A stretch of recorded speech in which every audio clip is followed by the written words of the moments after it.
Gather round, dads, it's time for a tale. Hand me a book and a warm pint of ale. Let's discuss writing and the literary gods with Dan Roberts on the Dadlit Pod. Welcome to the Dadlit Pod, the literary podcast for people who just cleaned out the car and don't want you to get your muddy feet in it. Tonight I'm joined by Michael Robert Liska. He is a fiction writer and co-host of the lowbrow Shakespeare podcast, What Ho a Rat? His work has appeared on Hobart and McSweeney's Internet Tendency, as well as in Epoch, The End, and Forever magazine. His story, The Child Star, appeared in Heresy Press's inaugural anthology, Nothing Sacred, Outspoken Voices in Contemporary Fiction. He is the author of the new novel, Alice or the Wild Girl, for Heresy Press, available on September 9th, 2025. Michael, welcome to the pod. Hey, happy to be here. Thanks for inviting me. So, Michael, I've read your book and I love it. And my only question is, what possesses a person to write about a marooned teenage girl being rescued by a United States Navy ship captain? Um, how deep do you want to get? I could probably trace this. I could trace my psychology from when I started the book, but there was a bunch of influences that kind of came together. Um, Two influences that I want to mention that just kind of sort of combined were, are you familiar with the films of Werner Herzog? Yes.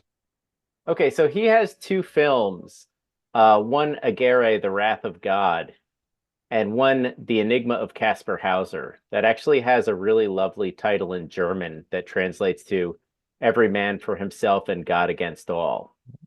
Yeah, that sounds lovely in Yeah, German. yeah, the German title is way better. Um, but so I was really fascinated in my late 20s with his films. I found so much life in them. And in Agere, The Wrath of God, it's about this conquistador, Mhm.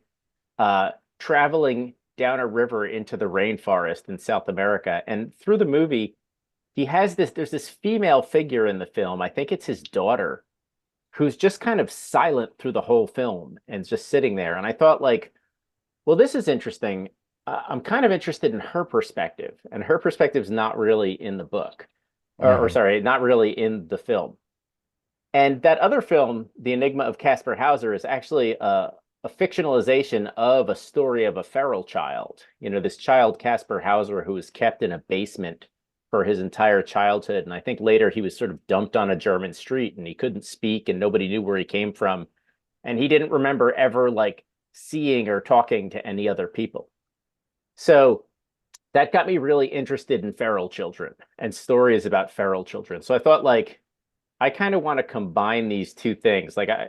That's where the sort of the idea of a feral girl or a feral child that was a girl came into my mind.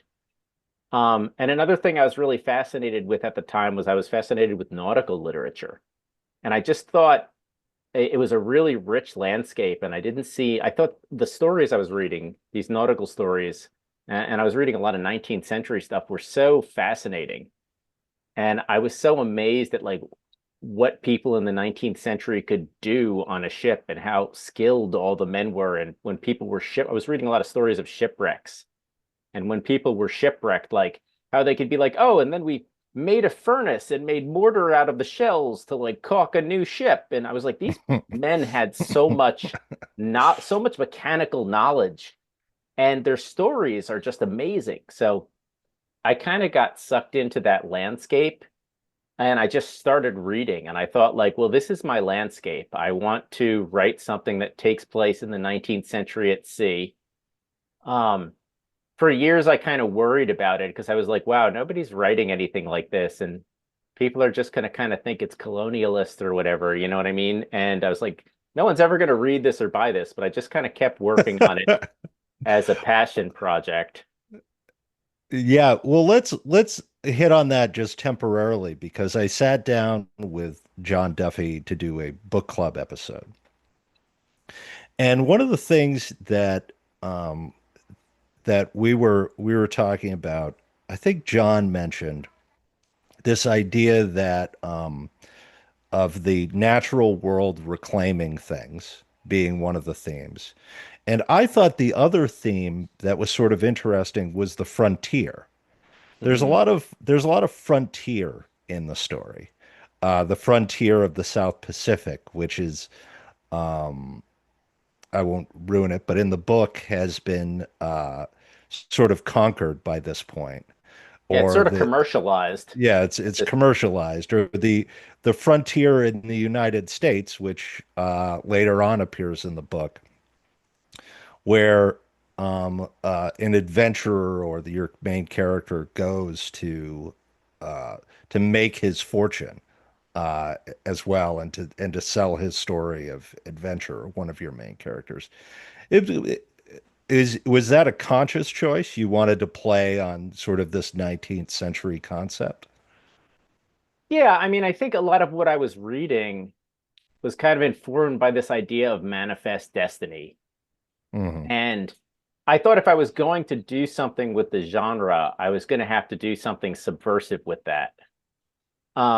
So yeah, there's this, and I think those two themes that you're talking about, the theme of nature reclaiming things and the theme of the frontier, I actually don't even think that's two themes. I think that's kind of one theme. It's sort of Hmm. like a push and pull.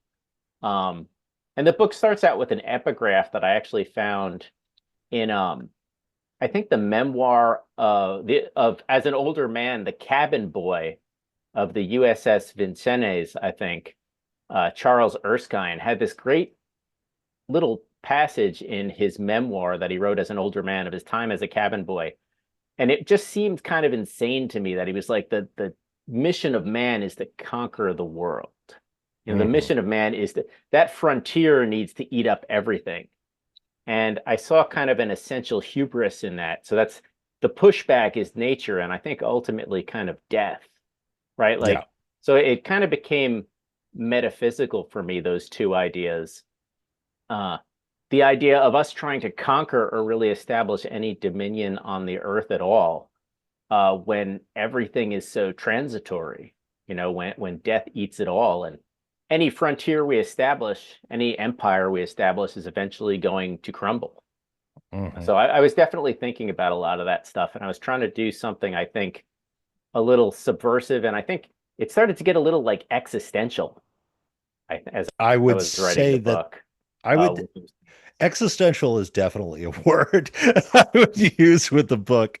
It's I mean, it's a tale of contemplating one's place in a lot of ways, right? mhm. I think that that's an interesting concept of, thinking about what one is on earth to do and how we relate to others. And all those things are heavily present in the book, which I think is really interesting. And you say it took you years. How many years were you working on this book? Um, I was probably working on this book for somewhere between 10 and 15 years. And I think some of the stuff we were just talking about, I was kind of projecting some of my own insecurities, I think, on the book too. Like I was contemplating my own position in the world. I think you could really see that in Lieutenant Byrd. Like I was thinking about my desire to be a writer. Like I wanted to conquer something. I wanted to make my name, and a lot of that went into Lieutenant Byrd. And a Hmm. lot of my father too, my father was a career National Guardsman, and I think he always wanted to retire as a general, Yeah. but he retired as a colonel, Oh no. and he never Poor made Saul. he never made general. Um, and I think that really is in Bird. So all these things kind of informed the theme you were talking about of establishing your place in the world. And Yes. definitely as I was working on the book, I probably had my own insecurities about that I was trying to like wrestle with, you know. Well, that's interesting. How does a vision for a book change over 15 years? I mean, obviously, I'll preface this by saying that the book is incredibly and wonderfully researched and authentic. There's a real the language is beautifully fluid, and the sort of tales from the sea and the details about the places all are just really terrific and really create a sense of time and sort of put you in the seat of a time that you wouldn't necessarily get that sort of detail about. Mhm. Particularly San Francisco in the just uh, right after the gold rush. I think Mhm. it's really fun. It's just fun to be there Yeah. as Yeah, you it's a write it in fun the fun book. landscape. Yes. And so how does obviously a lot of that time is spent on research, but how does a project change over that period of time? This project actually changed a lot over that period of time because I think, like a lot of first novels, and it wasn't technically my first novel, but it was the first one that I really got over the finish line and Hmm. really was happy with it. I had like a lot of drafts of novels from my 20s that just kind of I wrote a rough draft and went, well, this kind of sucks. Move, let's move on to the next thing. And as that like existential angst is eating away at me in my 30s, I started thinking like I've got to finish one book and it's got to be a good book. Um, Yes. so the book definitely went through a number of different iterations. Like when I Hmm. first started it, it was completely different. Um, the first thing I actually wrote was a novella sort of length thing that I thought was the first part of the book. And that was actually the story of what happened to Alice before the beginning of the novel that we have. Yeah. It was the story of her and William Christensen, and how she got to the island, sort of the beginning of the story. Hmm. And so I wrote that and I thought, well, I'm not really, that's this like this great adventure story. And I wasn't terribly interested in it. I started getting more interested in what happened afterwards. So then I shifted the book to afterwards. Um, and then the voice changed a lot. I think in the early drafts, the voice was me really trying to copy a 19th century voice. I wanted to create like an artifact that sounded like a 19th century sea narrative. And Hmm. so I was just sort of aping that voice. And at a certain point, I got tired of that too. So you just kind of go through iterations, and when you start to get bored and disgusted with it, you you figure out some way to make it interesting again. Um, so it probably the book went through probably like five very different drafts as we went, and different things that are in the final book entered it at different times. Hmm. Yeah, what's your process like when you sit down to write and to put something like this together? Um, well, one thing I learned while I was doing this book was that earlier on, I would wait on writing a book because I thought I needed to do all the research first. Yeah, yeah, yeah. You're shaking it. It was really incredibly stupid. But I would sit there for like a couple years being like, I've got to read all these books and then I could write the novel. And then as I was working on the book, I was like, you know what? I want to write now. So I started just researching more in the headlights and like reading and writing and kind of going back and forth and letting them feed each other. Yes. Um, and I guess the process was just keeping at it. I've always been a brill building type writer. Like I like to go in and work on something every day. And Hmm. I kind of need a project. If I don't have a project I'm working on, I feel really useless and depressed. Hmm. So, every day I could wake up and be like, okay, what am I doing on Alice today? How am I making it more interesting? So I kept working on it, and eventually probably the last thing that really came into place firmly was the character of Berg. He was like a really hard character to nail. Yeah. Because, like, in some ways, he's not a good guy. And in some ways, he's a very sympathetic character. Mm-hmm. So like striking that balance was really towards the very end of the process. The last couple years was just me trying to figure him out. Like, how can he be a compelling character and also kind of be exploiting and abusing this young girl? Mm-hmm. That was really tough to sort of strike a balance on. Do you think he's a villainous or just human? Definitely human. Yeah. I don't think I would ever put a villain in a book. I think villains are kind of corny. There's no such thing as a villain. Well, really? Yeah, Because, well, because we're going to talk about Shakespeare, right? sure. Yes. Let's. So, would you say that Shakespeare doesn't have any sort of uh, interesting villainous characters? Because I actually love villains. I'm enamored with them. Yeah. Well, this is going to sound really funny, but you're asking the wrong guy. I don't actually know that much about Shakespeare. Like when Don't we you talk, host a Shakespeare podcast? yeah, but I only need to know slightly more than my co-host. So I stay one step ahead of him. Um, I read a lot of Shakespeare when I was in college, but I don't Yes. remember it. And kind of now I'm going through the canon again. Out of the plays I've read so far, like Hamlet, A Midsummer Night's Dream, The Tempest, and now Coriolanus, Yeah. I think there's certainly villains. I think there's some kind of villainous characters in Coriolanus, but there's not a lot of characters in Shakespeare who are pure villains. Like, and that's kind of what I mean or meant when I said there aren't any villains. Like, no one's wholly evil when you see them from their own perspective. And I think Shakespeare does a really good job at that. Like, his villains are always really fleshed characters that you can Mhm. understand who they are and why they're doing what they're doing. The only one I think who is truly um sort of uh just catastrophically villainous is Macbeth. Yeah, that's one I haven't reread yet. Yes. I probably Well, when haven't you read get the. to it, Yeah, when you get to it, you'll see how villainous he is. I probably haven't read Macbeth in about 20 years, 20 or maybe 25 or 6 years since or more since I was an undergraduate. Probably I read Macbeth, but it's been a while. Yes.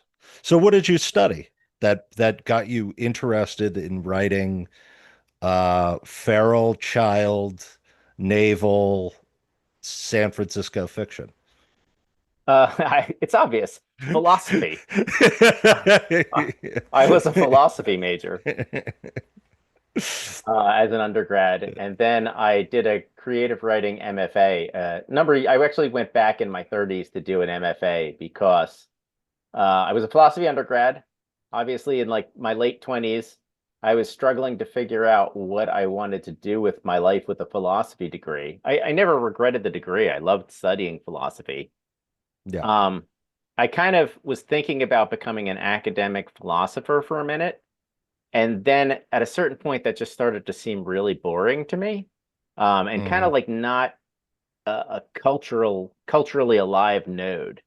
It didn't seem like something that was really, it didn't seem to me that modern philosophers got to do philosophy.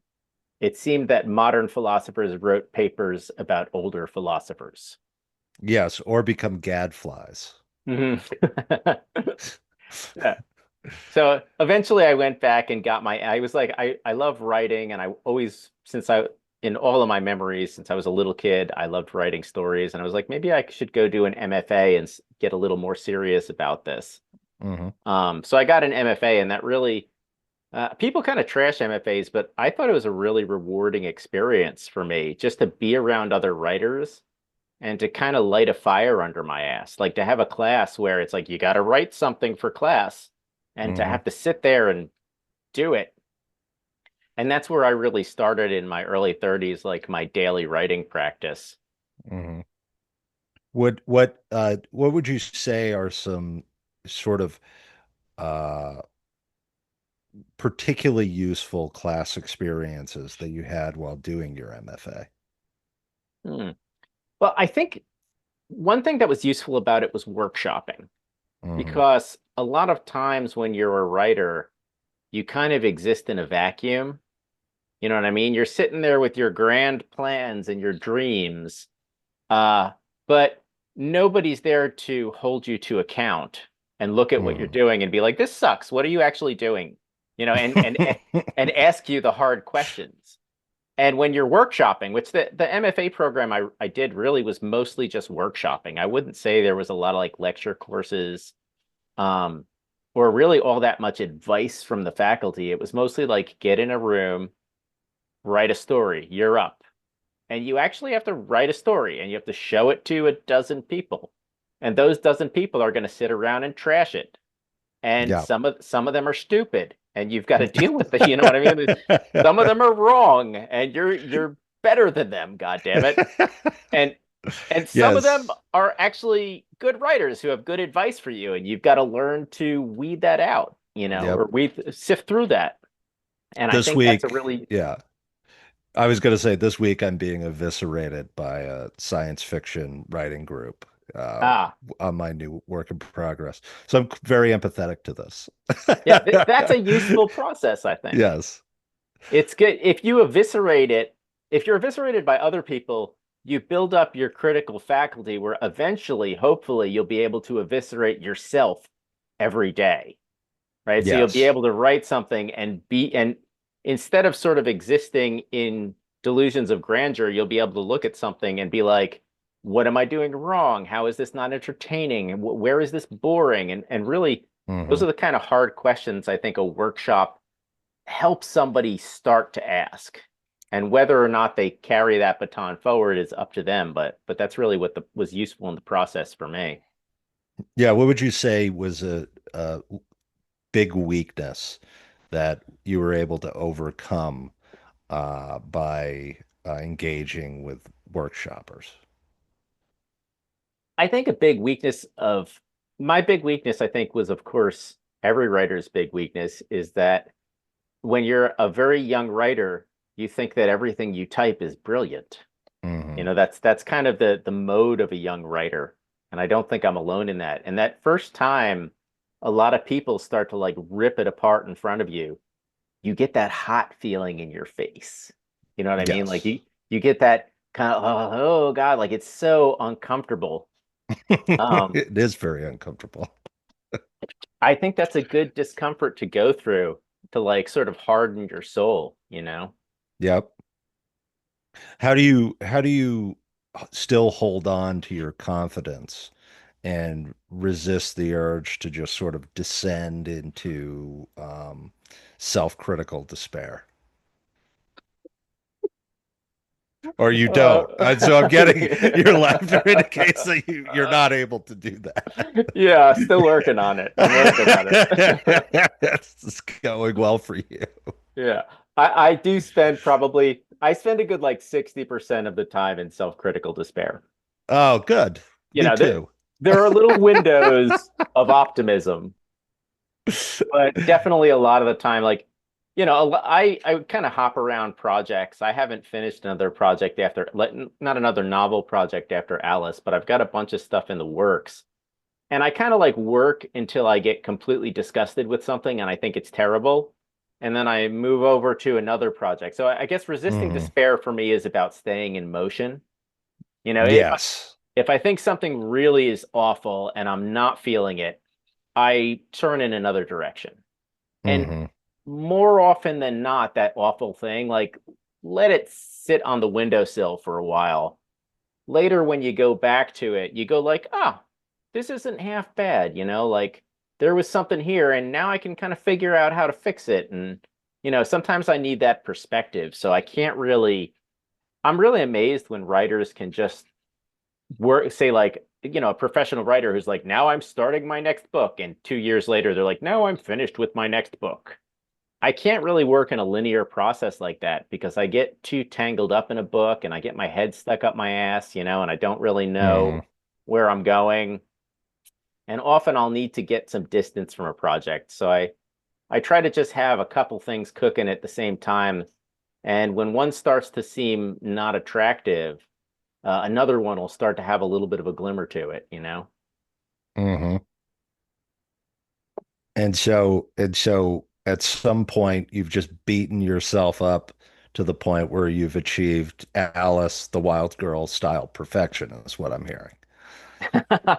Well, I'm really grateful that you enjoyed the book. Like, I think that's wonderful. How did you, yeah, but how do you know when it's ready? Right? Like I guess that's what I'm getting at, because it seems like you worked for a very long time on this book, and it's very good. I'm just wondering how you know at that point, from a perspective of a person who's currently in the midst of trying to figure out if they've got something, how what caused you to say, well, this is it, this is the draft, this is where it's at. Hey, there's actually like it's not really a hard line like that. There's a couple like Hmm. soft lines. So I would say at a certain point, I had a 150,000 word draft of Alice, which is about, I think maybe about Yes. 35,000 more words than the book is. Yeah. So I had a big draft of Alice, and at a certain point, I said, "This is it. This is the draft." I started trying to shop it, and then that was a process of a couple of years. So luckily, selling a book is so hard; it's got a lot of time to cool off. It does. So you will go back to it as you're shopping a book and go, you know what? I know why this isn't selling because it still sucks. So so I did wind up getting an agent for Alice. And that's not actually how I sold the book. I wound up getting an agent and then going through an agenting process with Alice and then leaving the agent. But Yep. the agent suggested to me, this book is just too long. Books can only, Hmm. you know how agent speak kind of goes. They're not even looking at the book. They're like, books are supposed to be from this to this. Yep. Too So many notes. he told me, can you get this book down to 120,000 words? So I sat down and I said, okay, maybe this is a good note. Maybe it is bloated. Hmm. Uh, and then I did what I thought of as like the Paul Thomas Anderson cut of Alice. I started just going through the book and absolutely anything that wasn't essential to the themes or the book moving forward, all the digressions and stuff. I just started throwing stuff out wholesale because, cutting 35,000 words is pretty hefty. It was. Yeah, that's a lot of pages. It's probably, for people who think in page numbers, 35,000 is probably 120 pages. Yeah. So it was a quarter or a fifth of the book. Yeah. Um, so I went through and I just did a slash and burn cut. And then when I was finished with that in the agenting process, I was like, you know what? This slimmer book actually is better. Yeah. Um, so then I moved on from the agent. We parted ways after Alice did not sell. And then I kind of took it on my own. And then I wound up selling it to Heresy Press, who then became an imprint of Skyhorse. And then, so even the slash and burn draft was kind of a soft limit because then when you sell it, you go like, oh shit, I sold this book. I gotta look at it again. I've got to edit it again. So and then, right up to like the last day where the publisher is going, we need the final draft of this book.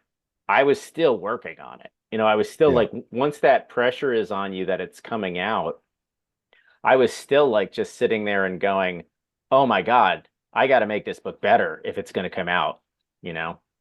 Yes. So it's the answer is to just dive whole hog into the brutality of hmm cutting. Yeah. Don't stop until they like pry it from your fingers and hand you a check. So tell me about Heresy. Heresy is relatively new, right? Yeah. Yeah, I actually have had a great relationship with them. Bernard Schweitzer is the I guess the head of Heresy Press. And I actually learned about them from a New York Times article Hmm. that I think it was by Pamela Paul. And my friend Valerie showed it to me because she said, "Hey, this." She knew that I was having a hard time getting published, and I had all this writing, lots of short stories. I was always trying for years to publish short stories. Hmm. And my friend pointed out this article and said, "Hey, there's this new press opening up."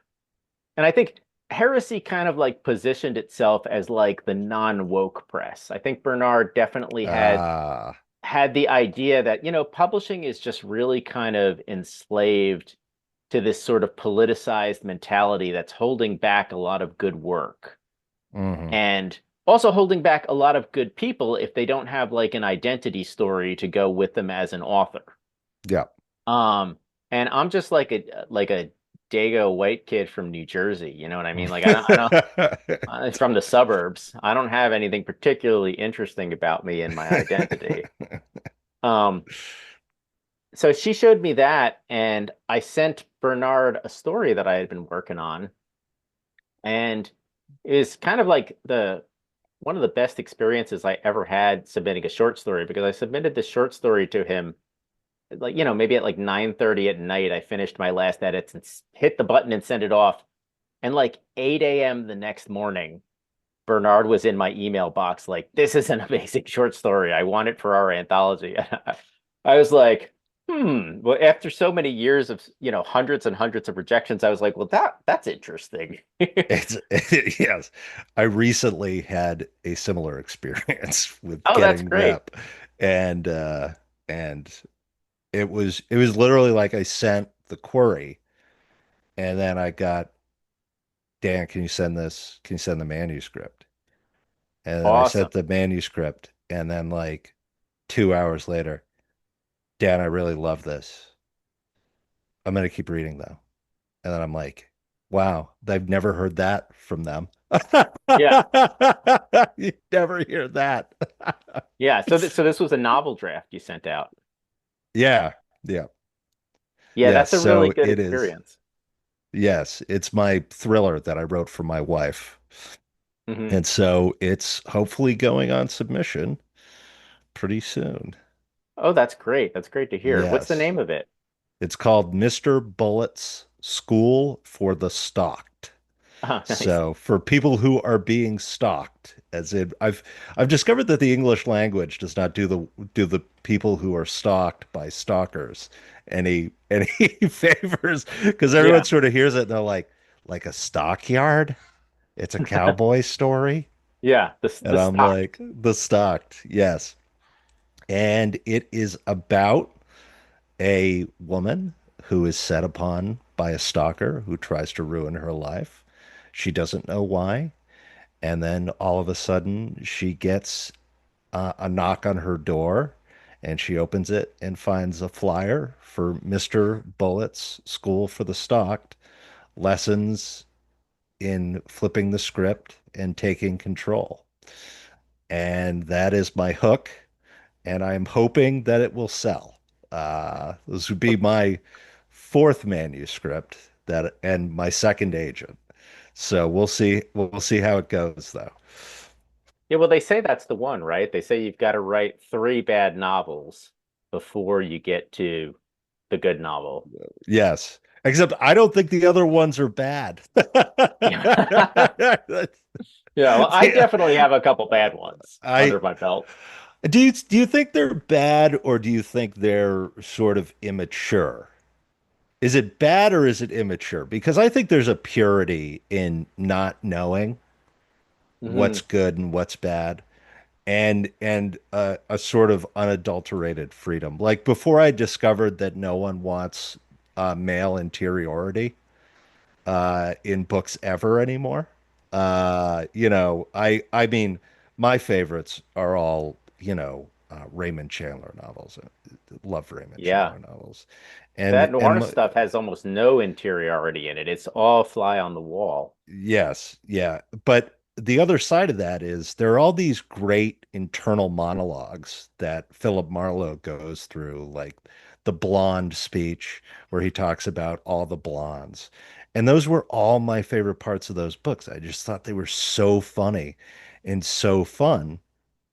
But, ultimately they're not flattering to the character. Hmm. They are indicative of sort of a like a harsh cultural critique from a problematic man. Yeah. And I just thought they were so fun. And if you go back, like all of the sort of thrillers of that era, and even of the James Bond era, all the James Bond books, all the Ian Fleming books, uh, James Bond has these sort of weird male monologues that go through his mind, and and you read them now, and you're like, wow, you could never do that. Yeah, yeah. I mean, it's You completely true. I couldn't write down, like, if I wrote down my interior monologue, of any random 20-minute segment of my day, somebody's ass would be involved. You know what I mean? Like, oh yeah, I would yeah, see something that like had some kind of sexual connotation that, yeah, like a doorknob. You know what I yeah, mean? yeah, As a yeah. man, and I think like I have some theories on why men are just like not getting into things anymore. One is that there's an inauthentic what we read as sort of an inauthentic morality that's being Hmm. written into books. It's sort of very heavy-handed. And and I think a lot of older guys, even if they hide it in their, WhatsApp messages to friends, have sort of a semi-conservative view of the world. Hmm. I'm not going to say they're resistant or they're angry or anything like that. They're just sort of like, I don't think I'm exactly on board with that. I think I'd Yeah. like to read like a story that's a little more in line with, that has like a little more of my sense of humor, a little more of my view of the world. And it's just kind of gone in contemporary novels. Yeah. And to my mind, even like the really fun ones and the really good ones. And to my mind, I think that like if we're gonna get male authors back and interested, uh you got to bring that back, and we're gonna have to figure out a way to make it fun and to make it snappy, and I just don't know how yet, but that's how I write, so that's sort of the challenge. I think it goes back to what you were saying about sort of this sort of kind of shallow imposed morality on Yeah. our characters. Yes. And I think very few human beings are actually like that. And I think male authors and male readers especially don't really respond to the insincerity. When you read Yeah. something and you Yeah. think like this is not how a person would think. Yes. This doesn't strike me as real. But the Hmm. problem is real human beings are not pretty, No, you know? they're very unpretty. Yeah, real uh human beings have dark thoughts and selfish thoughts all the yes. time and sexual thoughts all the time. Yes. Yeah. Which is not to say that I want sort of a stream of conscious of, oh, look at that hot broad over there, Yeah, or, exactly. oh, I'm jealous of that guy's car, or, but like the sort of like fun of like, I don't know. I think obviously it's a horrible example, but what is it? American Psycho is like a perfect example of like Hmm. this guy is this executive who has all of these, like really horrible thoughts because he's a Yeah. psychopath. But what if it was just like a greedy executive who was just really into some other guy's car, really into some other guy's wife, and that would be an Hmm. interesting story. But it's difficult to make that person likable within the frame of contemporary existence. So I don't know. Um, I think certainly you've found a way to do that, which is the historical novel, right? Right. And even writing in history, something that I take issue with is a lot of historical novels for me ring as insincere, Yeah. because people in the past did not think exactly like us. Yes. They didn't have that. They had a completely different spiritual framework. And I actually even wound up cutting a lot of that out of the book because I didn't think it was I thought it was unnecessary. Yes. But a number of my characters, you know, had thoughts that just would not play into a modern audience. But I was trying really hard. I was reading a lot of period literature and period history, actually, Yeah. just histories written close to the events. Yeah. And I was reading a lot of 19th century newspapers and just kind of immersing myself in that sort of the spiritual framework of the 19th century man Hmm. to figure out how did they think and how did they think, even if you wanted to go back to how does the 19th century man think about race? Yes. Even the most enlightened 19th century man is not thinking about race in a 2025 framework, No. right? Even the abolitionist, you Yes. know, might still have a way of thinking about a topic that we have sort of a set morality on. And my question was are you allowed to talk about that? Are you allowed to be that character? And Yeah. to be that character in a way where you're not wagging your finger at him, where you're just sort of laying it on the page and saying, this is it, baby. This is how this character would have thought about things. Or beyond that, to be that character and to have those thoughts not precipitate tragedy, Right, right? to have them not morally punished like in a horror movie because they're the evil Yes. character, Yes. right? So something I very consciously did in the book was, and I thought this was kind of fun and tricky, was that some of this, I don't know how much of this really made it into the final draft, but I feel like it colored everything. So Lieutenant Rand is this very kind of spiritual, good guy kind of character in the first section of the book. And Yeah. Bird, Second grade enlightenment. yeah. Yeah. And I made this conscious choice that I was going to mess things up a little bit by having him be more racist than Lieutenant Byrd. So he's like the good Christian boy who wants to do good, but he also thinks about race in a way that Byrd, I think, for all his, as we were saying before, like his villainy, Byrd is fairly like cosmopolitan. Yeah. I think he does not really think in those terms. He thinks in very utilitarian terms. Hmm. Um, Whereas Rand would think about the big questions you know, I think a big section I cut from the book was Rand thinking about if black people had souls. Yes. And Well, eventually, certainly the natives on the islands. yeah, yeah. Yeah.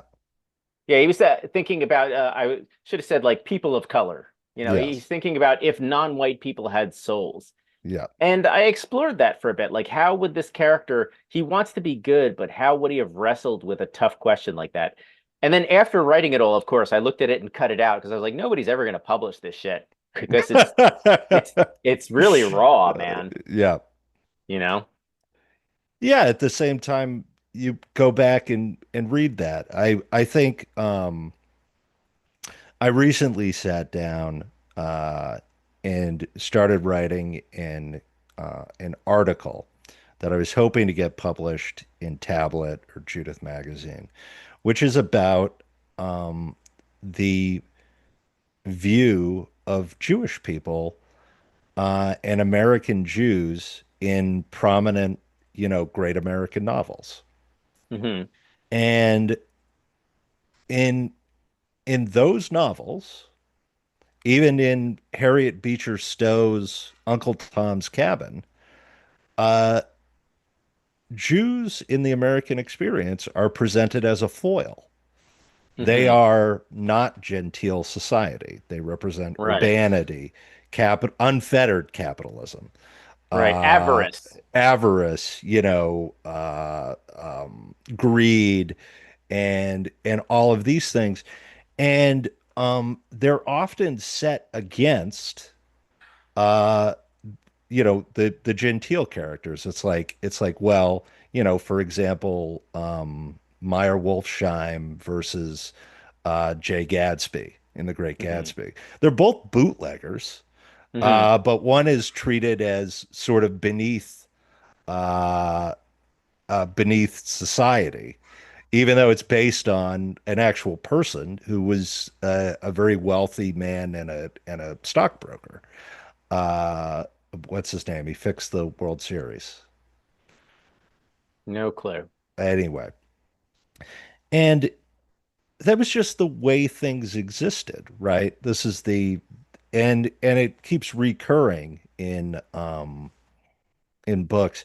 And I actually had a really interesting thought because I'm going to see Parade at the Kennedy Center, Hmm. and I was looking at the Leo Frank trial, and uh, and I was thinking about um, Bigger Thomas in Native Son. I don't know that novel. That's Richard Wright. Yeah, that's Richard Wright's novel. And I was thinking about that Richard Wright sort of places himself in the novel and his ideas in the novel and his sort of avatar in the novel is a Jewish defense attorney, Hmm. where he sort of articulates his ideas. And the Bigger Thomas crime in the novel in Native Son, the murder that the character commits is very similar to the Leo Frank case. Hmm. And it's dawned on me that the two, or that Wright himself, may have been thinking back to the Leo Frank case Hmm. and What's the Leo contemplating. Frank case? Refresh my memory. Leo Frank was a supervisor at a pencil factory in Georgia, Hmm. and he was prosecuted for the murder of a 13-year-old girl who worked at the pencil factory. But there were a lot of basically the attorney who represented the guy who the prosecutor used to prosecute Frank came to the conclusion that his client definitely did it. Hmm. And there was and because the witness who was held against Frank, who claimed that Frank made him write notes to sort of cover up the crime, was a black man in the South. Uh, he was treated differently by the defense. The defense treated him as sort of surreptitious and villainous, while the prosecutor went to this sort of like antebellum vision of like a kindly person who could never be, he was sort of within this sort of stereotype of the old South, of a person who would never lie to white people. Hmm. And it's interesting because, of course, the girl was found next to a furnace, and it was pretty clear that whoever had dragged the body down there was probably going to dispose of the body in a furnace. And Hmm. in Native Son, Bigger Thomas murders a woman largely accidentally, and then drags her down into the basement, into the furnace. And I think that there's a correlation there, and it just dawned on me. I'm going to have to look it up. Hmm. Anyway, all interesting Dad Lit Pod questions. Yeah. So, Michael, what else are you working on? Right now I'm working on a bunch of stuff. Uh, I think Alice is actually the first part of a trilogy of books. So I have two other books drafted that I'm not happy with that I've been trying to like get into shape. That are also historical novels. One's kind of a novel that takes place in the 1920s and is sort of about medical authority in America. Kind of, Interesting. yeah. We're having this conversation right now, very much, I think, in like the Maha movement and people who are resistant to pharmaceutical companies. And we're kind of at this moment where people are either, as some of the binaries we've been talking about, are either like pro or anti big pharma, Yeah. you know? And I think a lot of that goes back to the 1920s and is a very American thing.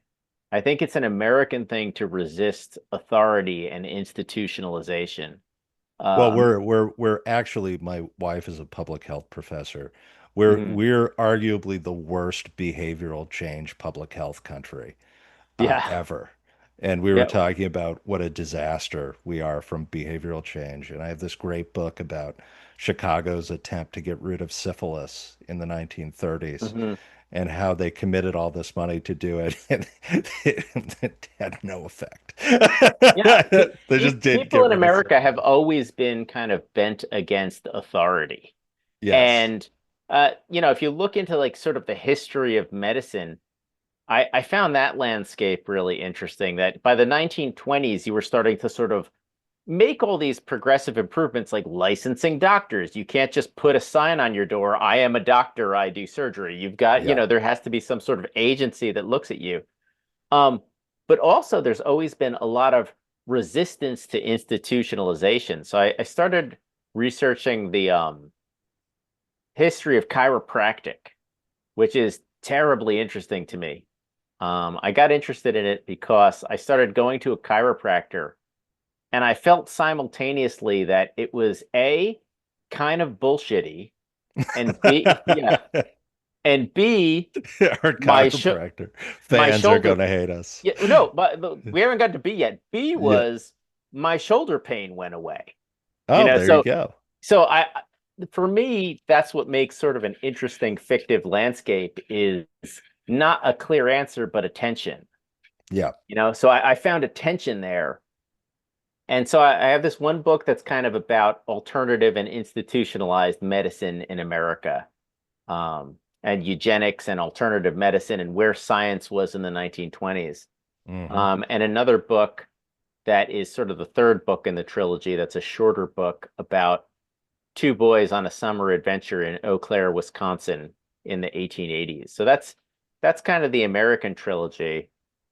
And I'm also working on this book about a more contemporary book about a rich family um, under watching the world in economic collapse and how their wealth sort of insulates them from it.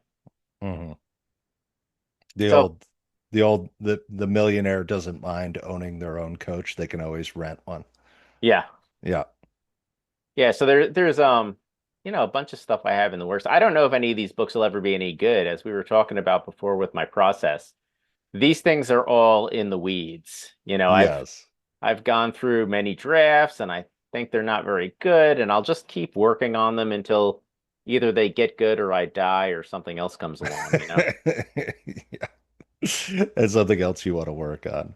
Hmm. Yeah, maybe I'll So, start so what something I'm else. hearing is that Alice the Wild Girl is all we're gonna get for a while. Yeah, probably at least for a couple of years. Yeah. I always publish short fiction. I work on small things. And I'm always circulating short stories. So I'll have short stories out, and I have a collection of short stories that I've shopped around a little bit. And I'm constantly swapping stories in and out and, trying to make it a little bit better. Hmm. But yeah, hopefully within the next couple of years, I'd love to have another book out. I just don't know which horse is the winner at the moment. Oh, so you need to have a winner. Yeah, well, out of all the books that I'm working on, I don't know which one is going to get over the finish line first, Oh, okay. you Yeah, know? yeah, yeah. So how are you going to promo your book? Oh, I have no clue. How do you promo a book? I'm doing this. I'm doing the podcast with you. That you're going to So, capture the dadlet community. yeah, you're looking at it. Um, I've been trying, nobody, I think at this point, the literary landscape is so weird right now and so kind of fragmented. I don't think anybody knows how to promo a book. Yeah. I've spoken to my publicist and they're like, fiction, how do you do it? We don't know, like whether fiction hits or not. Really, what I've been doing is just trying to send galleys out to people, hopefully get a couple reviews. I've gotten a couple great reviews back for Alice. Readers like you seem to really appreciate it, which is nice. My desire, because like I said, my process is so long, I'd love to make enough of a mark with this book that people are still around by the time I have another. Yeah. You know, that's kind of my goal, is like, can I make enough of an echo that in 4 years or 5 years, when I have another book, people will know who the fuck I am, you know? That would be nice. Yeah. So why don't you tell everybody where they can get Alice the Wild Girl and when, and close us out. Sure.